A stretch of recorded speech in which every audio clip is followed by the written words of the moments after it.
편하셨습니까? 하나님 말씀 고린도전서 8장 말씀을 같이 보시겠습니다.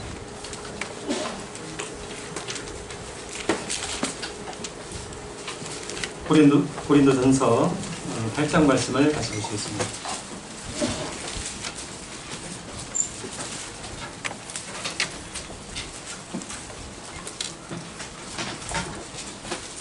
(8장) 13절 말씀을 같이 읽도록 하겠습니다. 8장 13절 시작. 그러므로 만일 음식이 내 형제를 실족하게 한다면 나는 영원히 고기를 먹지 아니하여 내 형제를 실족하지 않게 하리라.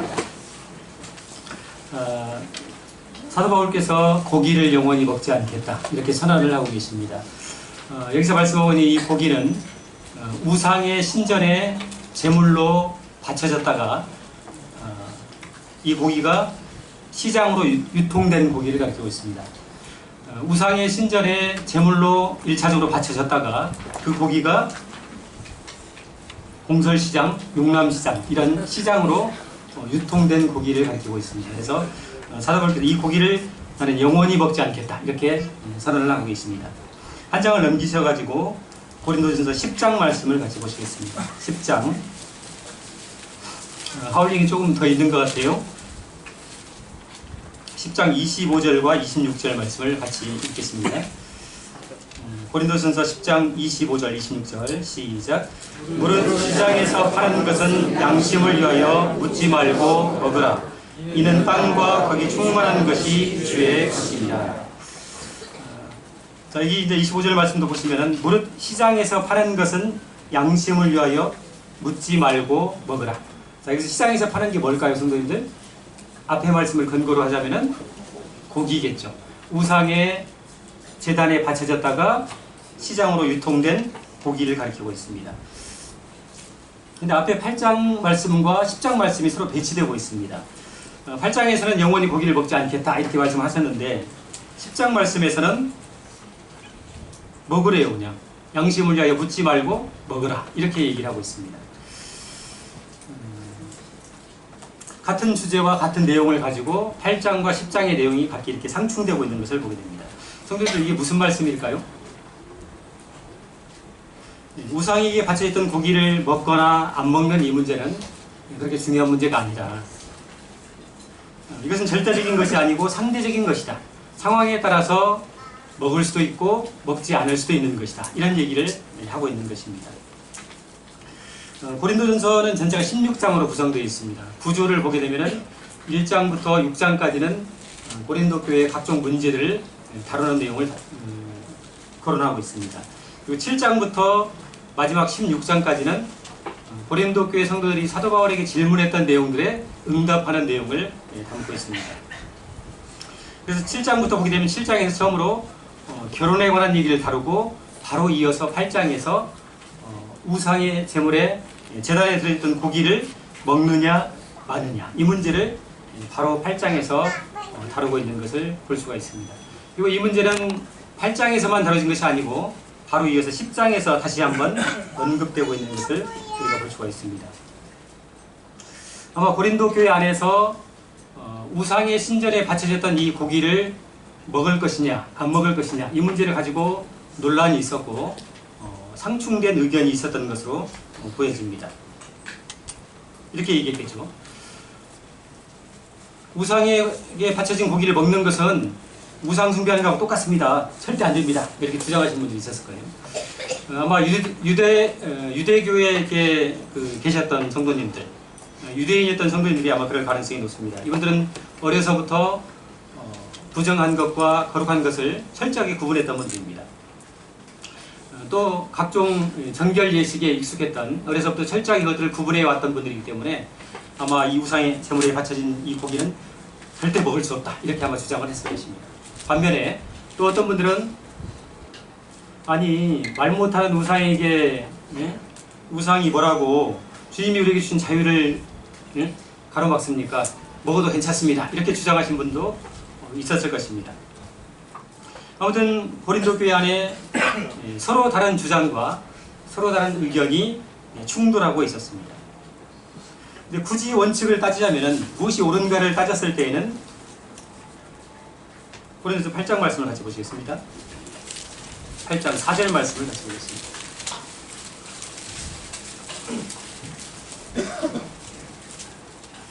우상에게 바쳐졌던 고기에 관해서 굳이 원칙을 따지자면은 그 원칙을 4절부터 얘기하고 있습니다. 8장 4절. 그러므로 우상의 제물을 먹는 일에 대하여는, 주제가 이것이죠. 우상의 제물을 먹는 일에 대하여 우리가 우상은 세상에 아무것도 아니며 또한 하나님은 한 분밖에 없는 줄 아노라. 아멘. 비록 하늘이나 땅이나 신이라 불리는 자가 있어 많은 신과 많은 주가 있으나 그러나 우리에게는 한 하나님 곧 아버지가 계시니 만물이 그에게서 났고 우리도 그를 위하여 있고 또한 한 주 예수 그리스도께서 계시니 만물이 그로 말미암고 우리도 그로 말미암아 있느니라. 아멘. 이 말씀을 보게 되면은 우상에게 바쳐졌던 고기라 할지라도 성도가 그 고기를 먹는 데에는 하등의 문제가 없다, 이렇게 말씀하고 있습니다. 4절 말씀에서 우상은 세상에 아무것도 아니며 하나님은 한 분밖에 없는 줄 아노라, 이렇게 얘기하고 있습니다. 우리 하나님이 크고 광대하신 분이십니다.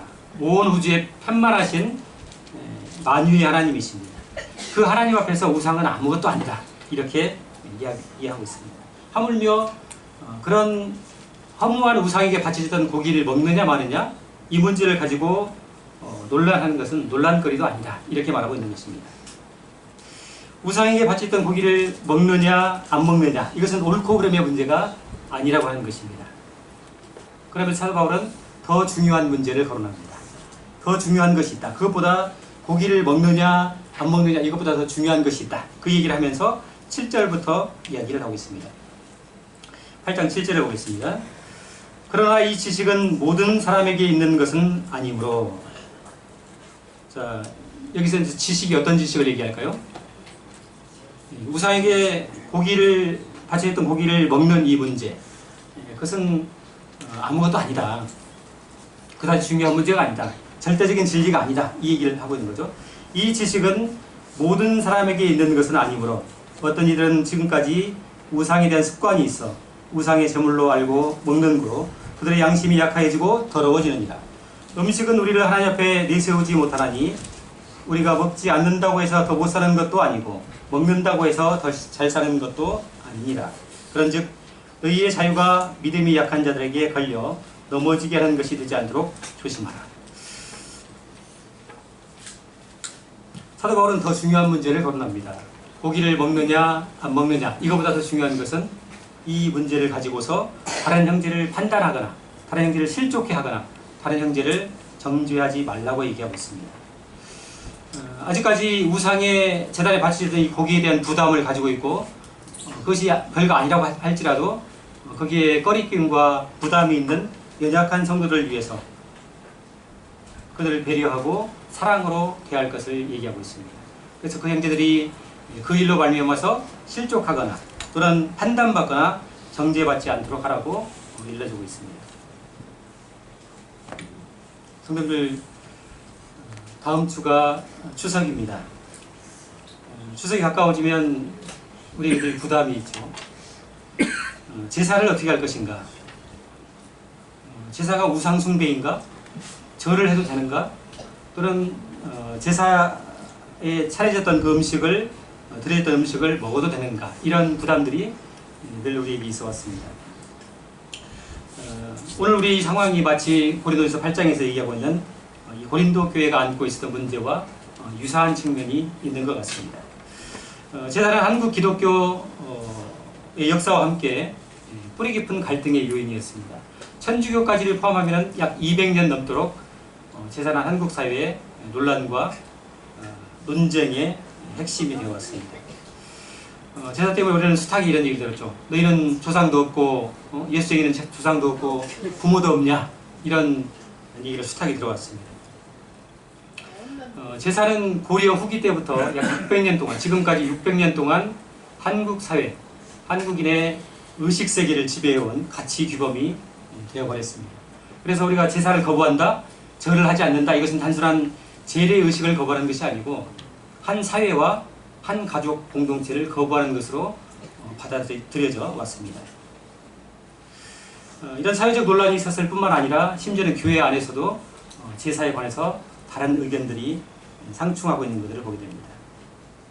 그래서 제사에 관해서 가급적 강단에서 다루지 않습니다. 왜냐하면 논란의 소지가 있고 이것이 옳습니다, 이것이 맞습니다, 이렇게 단정적으로 쉽게 결론 내릴 수 있는 사안이 아니기 때문에 다루지 않은 것으로 알고 있습니다. 복잡하고 어려운 문제입니다. 제사에 관해서 교회 안에서도 크게 두 가지 시각이 있죠. 첫 번째, 분명한 우상 숭배다, 이렇게 보시는 분들도 계십니다. 혹은 제사는 조상을 기억하고 감사드리는 한국의 고유한 문화이다, 이렇게 보시는 분들도 계십니다. 결론부터 말씀을 드리자면 제사 자체가 종교적이고 무속적이고 또 주술적인 형태를 띠고 있다면 교회와 함께 할 수 없고 분명하게 거부되는 것이 옳다고 생각이 되십니다. 제사를 시작할 때 이제 상주가 먼저 대문을 열죠. 대문을 열고 비를 들고서 그 마당을 씁니다. 안쪽으로 이렇게 쓸어가지고 귀신이, 조상이 들어올 수 있는 길을 엽니다. 지방을 쓰고 경문을 읽고 또 향을 피워서 초혼적인 행위를 합니다. 향을 피우는 그 자체가 돌아가신 분의 영혼을 불러들이는, 죽은 자의 영혼을 부르는 그런 초혼적인 의식인 것을 알 수가 있습니다. 이런 성격이 강하다면 명백하게 거부되는 것이 옳다고 생각이 되집니다. 그러나 제사나 성묘가 돌아가신 부모님을 추억하고 감사하는 자리이고 혹은 가족 간의 연합이나 화합의 가족 모임의 형태를 띠고 있다면 그런 성격이 강하다고 할 것 같으면 우리가 넓은 관점에서, 큰 관점에서 이 제사를 바라볼 필요가 있다고 생각이 되십니다.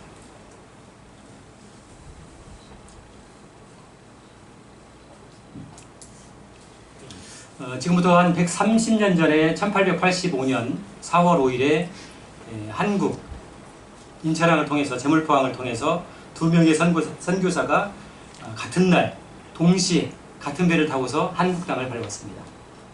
한 분은 장로교회, 미국 장로교에서 파송한 언더우드 선교사였고, 다른 한 분은 감리교, 미국 감리교에서 파송한 아펜젤러 선교사였습니다. 두 분 다 미국 선교사였죠. 두 분이 한국에 오셔가지고 복음을 전하다 보니까 계속해서 걸림돌이 된 것이 제사 문제였습니다. 이분들은 미국에 사시는 동안에 이런 갈등을 경험해 본 적이 없습니다. 왜냐하면 미국은 일찍부터 청교도들에 의해서, 청교도들의 신앙 위에 세워진 나라이기 때문에 사회 저변에 이미 기독교적인 요소와 문화가 깔려있는 나라입니다. 그래서 뭐 제사니 절이니 이런 갈등을 경험해 본 적이 없었습니다. 근데 한국에 와서 보니까 지금까지 경험해 못한 갈등들을 안게 된 것입니다. 특히 서양 사람들은 절이라는 개념이 없습니다. 그죠? 서양 사람들 보면은 뭐 어린이고 아이고 뭐 할 것 없이 하이, 헤이, 헬로우 하고 이제 대충 손만 한번 흔들면 끝나는 그런 인사인데, 한국 사람들은 살아계신 분에게도 절을 하고 죽은 사람에게도 절을 하는 것을 보면서 미국의 선교사분들로서는 익숙하지 않은 낯선 그런 환경을 맞이했을 거라고 생각이 되십니다. 그래서 이 선교사님께서 어떻게 했냐면은 조선의 그 성도들과 긴밀하게 교제하면서 면밀하게 살펴가지고 한국의 조선의 이 제사를 우상 숭배라고 규정을 내리게 됩니다. 그래서 기독교 초기, 한국 기독교 초기에는 세례를 받을 때에는 7가지 서약을 했었는데 그 서약식 중에 첫 번째 서약이 제사와 관련된 서약이었습니다. 저는 이제 더 이상 조상의 영을 따르지 않겠습니다. 오직 하나님만 섬기고 하나님만 순종하겠습니다. 이것이 첫 번째 서약이었다고 하는 것입니다. 당시만 하더라도 제사의 형식이 대단히 종교적이고 무속적이고 주술적인 성격이 강했습니다. 대문을 열어놓고 지방을 쓰고 향을 피워서 죽은 자의 영혼을 부르는 초원적인 그런 성향들이 강했었습니다. 지방을 썼다. 지자가 우리 이제 요즘에 청년 학생들 잘 모르겠습니다만 지자가 종이 지자에다가 방방자입니다. 방을 붙여라 할 때 그 방자, 종이에 쓴 방, 그래서 그 종이로 이렇게 써서 붙여놓죠. 보통 이제 벼슬을 하지 않은 분들의 그 지방에는 현고 학생 부군 신위라는 그런 한자를 쓰게 됩니다. 저도 옛날에 중학교 다닐 때 아버지가 맨날 그걸 쓰라고 그래서 그 한자를 쓸 줄도 모르는데 그려가지고 이렇게 했던 기억이 납니다. 마지막 글자가 현고 학생 부군 신위. 신위라는 마지막 글자가 귀신 신자에다가 자리유자를 쓰고 있습니다. 그래서 귀신의 자리다 이런 의미를 가지고 있죠. 대단히 종교적인 색채가 강한 면모를 보이고 있습니다. 그래서 당시에 선교사님들께서 또 한국 교회가 이 제사에 대해서 우상숭배다 다 이렇게 규정한 것은 옳은 판단이었다 이런 생각을 갖습니다. 근데 이제 시대가 조금씩 변하고 세대가 변하면서 이 제사의 형태나 의미도 달라지고 또 제사를 바라보는 관점도 조금씩 변하고 있는 것 같습니다. 2013년도에 기독교 연합신문에서 전국에 있는 교회를 대상으로 설문조사를 했습니다. 리서치 회사에 의뢰해가지고 설문조사 회사에 의뢰해가지고 설문조사를 했습니다. 주제는 이것입니다. 제사가 우상숭배인가? 이런 주제로 설문조사를 했습니다. 이제 그룹을 나눠가지고 일반 성도를 대상으로 설문조사를 하고 목회자 그룹을 대상으로 설문조사를 했습니다. 결과가 어떻게 나왔을까요? 일반 성도들 같은 경우에는 30%가 제사는 우상숭배가 맞다 이렇게 응답을 했다고 합니다. 나머지 70%는 우상숭배가 아니다 이렇게 응답을 했습니다. 다음 목회자 그룹은 27%가 우상숭배다 이렇게 응답을 했고 나머지 73%는 우상숭배가 아니다 이렇게 응답을 했다고 합니다. 오히려 목회자 그룹 목사님들이 오히려 더 이 제사에 대해서 유연한 생각을 가지고 있는 것을 볼 수가 있습니다. 제사가 종교적인 것이 아니고 고인에 대한 추모의 개념이고 그런 부모님을 추억하는 자리이고 가족 모임의 형태로 인식하는 경향이 더 많아지고 있다는 것을 우리가 이 설문을 통해서 볼 수 있는 것 같습니다. 천주교 역시 처음 조선에 포교할 때에 제사를 우상숭배라고 규정을 했었습니다. 천주교 같은 경우는 이 제사 문제 때문에 기독교 천주교 초기에 조선시대 때 제사 문제로 103명이나 되는 신도들이 순교를 당하는 아픈 역사를 가지고 있습니다. 이런 천주교가 1962년도부터 65년도까지 4년에 걸쳐서 있었던 바티칸 제2차 공의회에서 제2차 바티칸 공의회에서 이 한국의 제사를 논점에 이렇게 포함시킨 적이 있었습니다. 그래서 한국의 이 제사를 종교의식으로 볼 것인가 아니면 한국의 고유한 문화로 볼 것인가 이런 논의를 이 4년에 걸친 공의회에서 다루게 됩니다. 그리고 결론적으로 한국의 제사는 종교의식이 아닌 고유한 한국의 문화이다. 그래서 조상에 대한 제사를 천주교가 이때 허용을 하게 됩니다. 천주교 제사 문제는 오랫동안 가족 간에 심지어는 교회 안에서도 논란과 어려움의 주제였습니다. 어떤 분들은 제사는 분명한 우상숭배다 이렇게 믿고 계신 분도 계시고요. 절을 하는 것은 귀신에게 하는 것이 맞다 이렇게 여기시는 분도 계십니다. 심지어는 그 제사상에 차려졌던 음식은 귀신을 위한 음식이기 때문에 이것을 조리하는 것도 안 되고 이것을 먹어서도 안 된다고 말씀하시는 분도 계십니다. 아마 그렇게 말씀하시고 생각하시는 근거로 고린도전서 10장 말씀을 주로 생각하시는 것 같습니다. 같이 한번 읽어보시겠습니다. 고린도전서 10장 20절 말씀을 같이 보시겠습니다.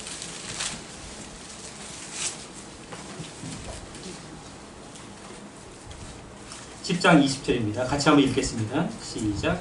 무릇 이 제사하는 것은 귀신에게 하는 것이요 하나님께 제사하는 것이 아니니 나는 너희가 귀신과 교제하는 자가 되기를 원하지 아니하노라. 주로 이제 이 말씀 때문에 걸림이 되고 제사를 바라보는 시각이 확고하게 굳어진 경향이 있는 것 같습니다.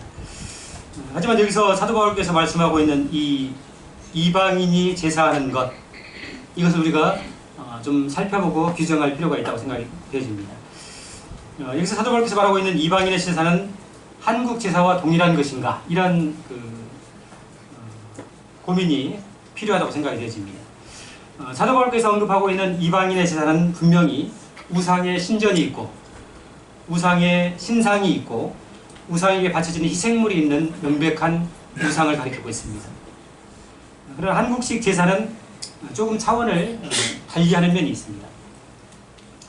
한국식 제사는 돌아가신 할아버지나 할머니, 돌아가신 아버지나 어머니를 추모하고 기억하는 기념식의 성격이 더 강한 것을 우리가 알 수가 있습니다. 자신을 낳아주고 길러주시고 어려운 환경 가운데서 헌신적으로 나를 사랑했던 부모님을 기억하고 추모하는 효의 의미를 담고 있다고 하는 것입니다. 물론 그 안에 종교적이고 주술적이고 무속적인 색채를 띠고 있습니다만은, 그러나 사도 바울께서 지금 얘기하고 있는 이방인의 제사하는 것과는 그 교회를 달리할 필요가 있다고 생각이 되어집니다. 어떤 보수적인 교회는 장례식에 이 조화를 전달하는 것까지도 이것은 귀신을 위한 것이기 때문에 조화 전달도 안 된다, 이렇게 할 정도로 극단적인 선택을, 제사를 바라보는 그런 시각을 가지고 있는 경우도 있습니다. 이러다 보니까 이렇게 교회가 제사를 바라보고 인식하다 보니까 자연스럽게 성도들은 제사의 자리를 피하게 되고 가족들과의 만남을, 모임을 피하게 되는, 또 가족들과의 이 관계가 갈등이 심화되는 이런 경우들을 우리가 오랫동안 보아왔습니다. 그러면서 한국교회가 절충점을 찾으려고 노력했던 것이 바로 추도식입니다. 가족들과 아예 등지고 살 수 없기 때문에, 가족들과 등지고 사는 것 자체가 또 하나님 말씀에 위배되는 것이기 때문에 찾은 보완책, 타협점이 바로 추도식인 것 같습니다. 추도식은 제사까지는 아니어도 어려운 그 음식을 차려놓고 그 위에 기독교적인 요소를 가미해서 일정하게 이제 돌아가신 분들의 예우를 표하는 그런 예식입니다. 하지만 굳이 따지자고 할 것 같으면 추도식도 사실은 성경에서 말하고 있는 것은 아닙니다. 추도식도 한국 기독교 문화의 한 형태일 뿐이지 성경에서 거론하고 있는 것은 아니라는 것을 우리가 알 수 있습니다. 그러나 교회가 가족과 사회를 품으려고 노력했다는 관점에서 대단히 가치 있고 유연한 사고의 한 방향이었다, 이렇게 볼 수는 있을 것 같습니다. 저희 집 얘기를 좀 해드리겠습니다. 저희 집 얘기가 뭐 꼭 옳다는 얘기가 아니고 참고하실 만한 부분이 있을 거라고 생각이 돼서 말씀을 좀 드리겠습니다. 저희 집은 큰 집이고 종가였습니다. 아버지가 차남이셨는데도 불구하고 장남이셨던 큰아버님이 일찍 출가 전에 돌아가셔가지고 아버지가 가장의 장남의 일을 하셨습니다. 아버지가 어렸을 때부터 계속 제사장이셨어요. 집에 1년 내내 제사가 끊이지 않았습니다.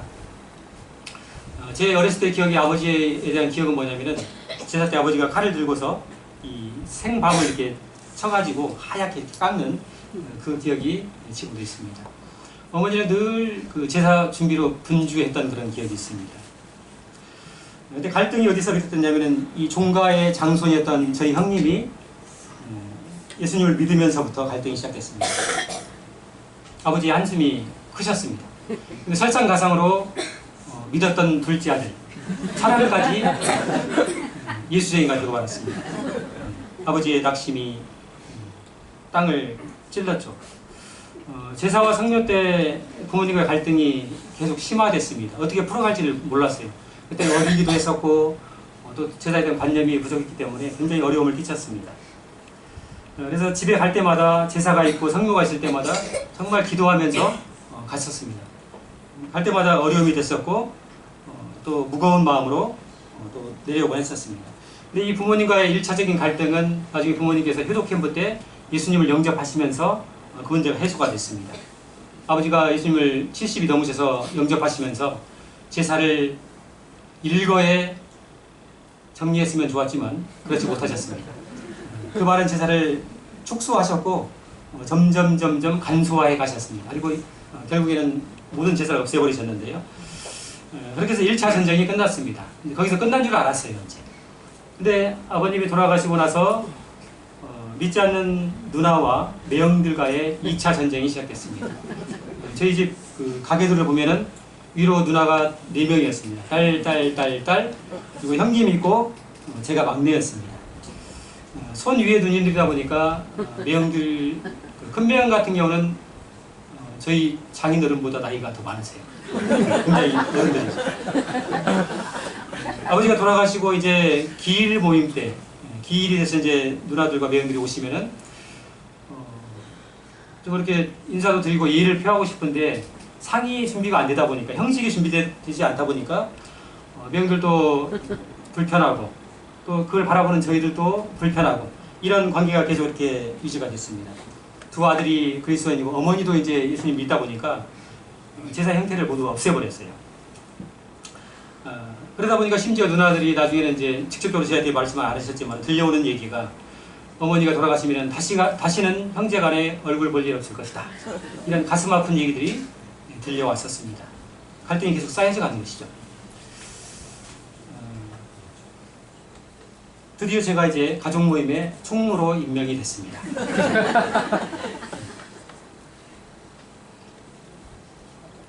그러면서 주님께 이제 주님 이 갈등을 어떻게 해소해야 됩니까? 계속해서 이 눈덩이처럼 커가지고 매형들하고도 관계도 소원해지고 누나들도 불편해지는 이 관계를 어떻게 합니까? 그러면서 그리스도인으로서 양심을 잃지 않고 신앙의 양심을 잃지 않고 가족의 관계를 회복할 수 있는 것이 뭐가 있을까 이렇게 고민했습니다. 그리고 첫 번째 한 것이 뭐냐면 매형들이 좋아하는 것들을 분석하기 시작했습니다. 술을 좋아하는 매형을 위해서 오비라그를 준비했습니다. 담배를 좋아하는 매형을 위해서 에세라이트를 한 보루를 샀습니다. 그리고 이제 가족 모임을 준비를 한 거죠. 그리고 누나들에게 이제 전화를 돌려가지고 누나들 그 집에 있는 가족 사진을 저한테 좀 전송을 해주십시오. 이메일로 받아가지고 그 부모님의 그 아버님의 살아생전의 사진들, 장례식 때의 사진들, 그런 그 각 가족별로 그 사진들을 영상으로 편집해가지고 영상을 만들었습니다. 그 가족 모임 때 그 영상을 이렇게 틀어놓고 같이 보는데 아버지의 사진이 나오니까 누나들이 막 펑펑 우는 거예요. 사진을 보는 것만으로도 자연스럽게 가족이 다시 되더라고요. 보니까 사진은 단순한 그림이 아니고 가족의 공통의 기억인 것을 우리가 알 수가 있었습니다. 두 번째는 이제 그 스크린에다가 아버지 그 장례식 때 찍었던 그 아버지 영정 사진을 이렇게 띄웠습니다. 간소하게 제가 미리 장을 봐가지고 제가 잘 모르잖아요. 뭐 홍동백서 뭐 이런 거 잘 모르니까 대충 그냥 과일 몇 개 하고 북어가 꼭 들어가는 것 같은 북어 한 마리 사서 간소하게 상을 차렸습니다. 그리고 돌아가신 아버지에 대해서 예를 표하고 싶고 인사를 드리고 싶은데 마땅히 형식이 갖춰지지 않아서 자리가 마련되지 않아서 못했던 매형들을 위해서 그런 자리를 마련했습니다. 앞쪽에는 아버지의 그 사진을 띄우고 조그만 상에다가 간소하게 음식을 몇 가지 차렸습니다. 그리고 제가 진행을 했죠. 사회자. 자, 절팀 앞으로 나오십시오. 절을 하실 분들은 앞으로 나오세요. 해서 절을 하게끔 했습니다. 매형과 누나들이 믿지 않는 분들이 절을 하시고 이어서 이제 다음 기도팀 앞으로 나오세요. 이제 저희 가족과 형님네 가족, 어머니가 나와서 이제 형님이 대표 기도를 했습니다. 그 광경을 이제 서로 이렇게 바라보는 것입니다. 차도 안에 차가 다니는데 자전거가 계속 같이 다니면은 속도도 다르고 또 모양도 다르기 때문에 서로 충돌하고 사고 날 위험이 없습니다. 그래서 아예 차도와 자전거도를 분리하는 것처럼 절팀과 기도팀을 아예 이렇게 구분해서 하다 보니까 마찰이 사라졌습니다. 세 번째로 이제 그 누님들에게 요청한 것이 뭐냐면은 가족들이 돌아가면서 아버지에 대한 좋은 추억과 에피소드를 한 가지씩 얘기를 하라 이렇게 이제 주문을 넣습니다. 좋았던 추억과 에피소드. 좋았던 추억과 에피소드를 얘기하니까 전부 서운하고 아버지 때문에 힘들었던 얘기만 하시더라고요. 저희 셋째 누님 같은 경우는 이런 얘기예요. 지금 이제 그 누님이 60이 다 되셨는데 본인이 중학교 2학년 때 그 까마득한 세월을 기억하고 있습니다. 중학교 2학년 그 사춘기 때 그 어린 나이에 그때는 교복을 입었었죠. 교복 까만 교복 입고 가방을 들고 그때는 가방이 뭐 백인 백색이잖아요. 다 똑같은 가방을 들고 다녔잖아요.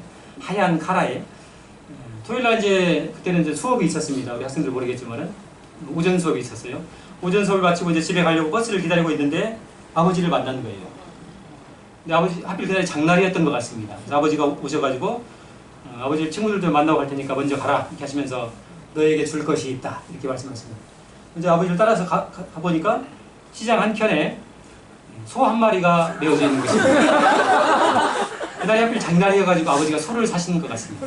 그리고 그 소 끈을 누나에게 주면서 아버지는 친구들과 한잔 해야 된다. 이걸 끌고 가라. 해가지고 상상을 한번 해보시기 바랍니다. 중학교 2학년 우리 시은이나 우리 현영이 나이죠. 교복을 입고 가방을 들고 양갈래 머리를 딴 그 사춘기 소녀가 소를 끌고 비포장길 6km가 넘는 15리나 되는 길을 혼자 걸어가다 상상을 해보시기 지나가는 남학생들이 자전거 타고 가는 지학생들이 쳐다봐서 창피해서 죽고 싶었다. 이게 누나의 고백입니다. 그리고 그 6km를 걸어가는 내내 한 번도 고개를 들지 않고 집에까지 왔다는 그 얘기를 들으면서 함께 울고 함께 웃었습니다. 그러면서 다시 관계가 회복되고 다시 가족이 되는 것들을 볼 수가 있었습니다. 그리고 마지막으로 이제 미리 주문했던 작은 선물들을 서로 나누면서 이 가족 모임이 공식적인 행사가 마쳐졌습니다. 가족 모임이 끝나고 나서 매형과 누나들이 제 손을 꼭 잡고서 이렇게 준비해서 정말 고맙다. 너무 감동적이었다. 이런 얘기를 했었습니다. 고린도전서 9장에 보시면은 사도 바울께서 이런 얘기를 하십니다. 나는 유대인들에게는 유대인같이 되었고 율법 아래에 있는 사람들에게는 율법 아래에 있는 사람들처럼 되었다. 그리고 율법이 없는 사람들에게는 율법이 없는 사람처럼 행동했고 약한 자들에게는 내가 약한 자와 같이 되었다. 내가 여러 사람에게 여러 모습이 된 것은 그들을 복음 안에서 얻고자 함이기 때문이다. 이렇게 고백을 하고 있습니다. 우리가 믿지 않는 가족들에 대해서 예수 믿는 사람들로서 지나치게 까칠하고 지나치게 융통성 없고 이기적이고 배려심 없이 행동한다면 가족관계가 단절되고 복음을 가로막는 일이 될 것입니다. 불신 가족을 바라볼 때 우리가 복음의 관점에서 복음의 눈으로 바라볼 필요가 있다고 생각이 되어집니다. 성경 우리는 복음을 가진 사람들이죠. 근데 이 복음의 주인이신 우리 주님께서 경건한 유대인들은 절대 부정하기 때문에 마주치지도 않고 함께하지도 않았던 이 세리와 창기와 죄인들과 함께 주님이 함께 먹고 마시고 친구가 되었었습니다. 경건한 유대인들은 절대 갈 수 없는 땅 사마리아를 주님이 가셨습니다. 그리고 그 사마리아에서 사마리아 여자를 만나셨고 더군다나 설상가상으로 죄인이었던 유명한 죄인이었던 여자를 만나신 것처럼 복음은 못 갈 것이 없고 못 만날 사람이 없고 손을 내밀지 못할 것이 없다고 하는 것입니다. 제한받지 않는 것이 복음이고 제한받을 수 없는 것이 복음입니다. 우리 하나님 우리가 생각하고 우리가 느끼는 것보다 훨씬 크고 넓으신 분입니다. 크고 광대하신 하나님, 온 우주의 주인이신 하나님, 그분을 우리가 아버지라고 부르고 있는 것이죠.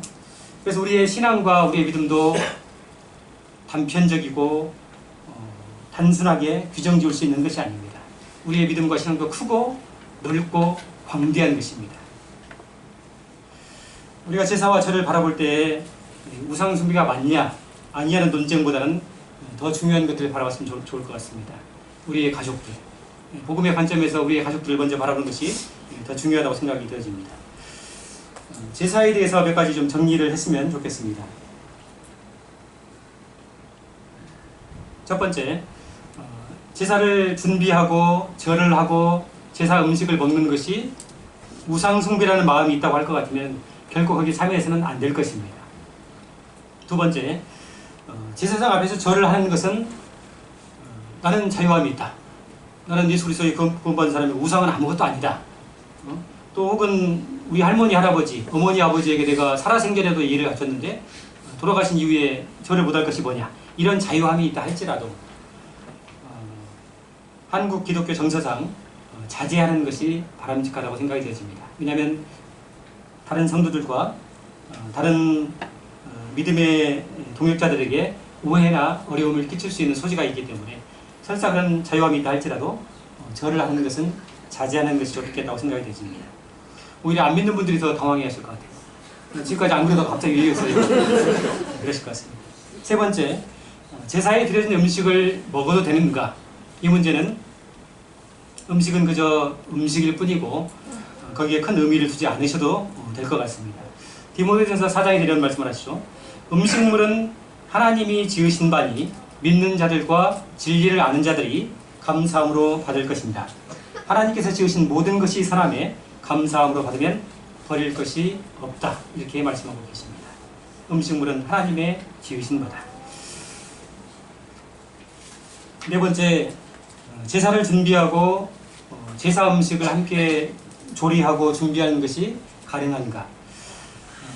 가족과 복음이라는 더 큰 차원을, 더 큰 관점에서 최선을 다해서 돕고 섬기는 것이 옳겠다고 생각이 되어집니다. 믿음을 가진 우리가 먼저 장을 봐서 먼저 일찍 가서 음식을 준비하고 나중에 더 늦게 오는 것이 간증을 위해서, 가족들을 위해서 합당한 배려와 섬김이라고 생각이 되어집니다. 이렇게 가가지고 어머니 벌써 다 하셨네요. 같이 하시지 그러셨어요. 예수쟁이들 말만 잘하지 뭐 실속이 없다고 이제 하시죠. 최선을 다해서 준비하고 섬겨드렸는데 너는 왜 절을 안 하냐? 너는 조상도 없고 부모도 없냐? 그러실 분은 없을 것입니다. 그래서 가족들을 복음의 관점에서 바라보시고 할 수 있는 것들, 우리가 할 수 있는 것들을 최선을 다해 섬기고 돕는 것이 필요하다고 생각이 되어집니다. 이제 추석을 앞두고 있고 우리가 계속해서 명절을 맞이하게 됩니다.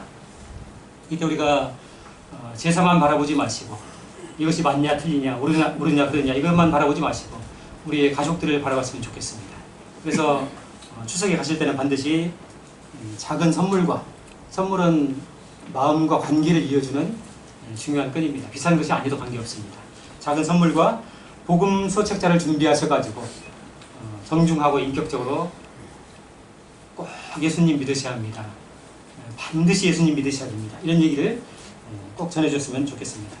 우리 고린도전서 10장 말씀을 한 절 읽고 말씀을 정리하겠습니다. 고린도전서 10장 31절입니다.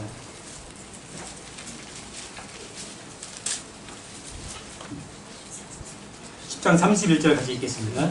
시작. 그런즉 너희가 먹든지 마시든지 다 하나님의 영광을 위하여. 자, 10장 31절 말씀은 사도 바울의 결론에 해당되는 말씀입니다. 우상에게 드렸던 고기를 먹느냐 마느냐, 음식을 먹느냐 마느냐, 이 논쟁의 결론을 이렇게 내리고 있습니다. 너희가 먹든지 마시든지 무엇을 하든지 다 하나님의 영광을 위하여 하라. 지금 하고 있는 이 일이 하나님께 영광이 되는 것인가? 하나님의 교회를 덕스럽게 하는 것인가? 이것을 생각하면서 하라고 하는 것입니다. 어떤 사람이 이런 질문하죠. 성경에 술 먹지 말란 말 없잖아요. 담배 피우지 말란 말 없잖아요. 근데 왜 안 먹어요? 안 피워요? 단편적으로 질문합니다. 그것이 아니고 내가 술을 마시고 담배를 피우는 것이 하나님께 영광이 되는 것인가? 이런 관점에서 우리가 모든 것들을 바라볼 필요가 있습니다. 우리가 제사를 바라보는 관점도 이래야 된다고 생각이 되십니다. 이 일이 하나님께 영광이 되는 것인가? 교회를 덕스럽게 하고 다른 성도들 유익한 영향을 끼치는 것인가? 이것들을 바라볼 필요가 있겠습니다. 그리고 더 중요한 것은 복음의 관점에서 우리 사랑하는 가족들을 바라봤으면 좋겠다. 이런 말씀을 드리고 싶습니다. 여기까지 말씀을 정리하겠습니다.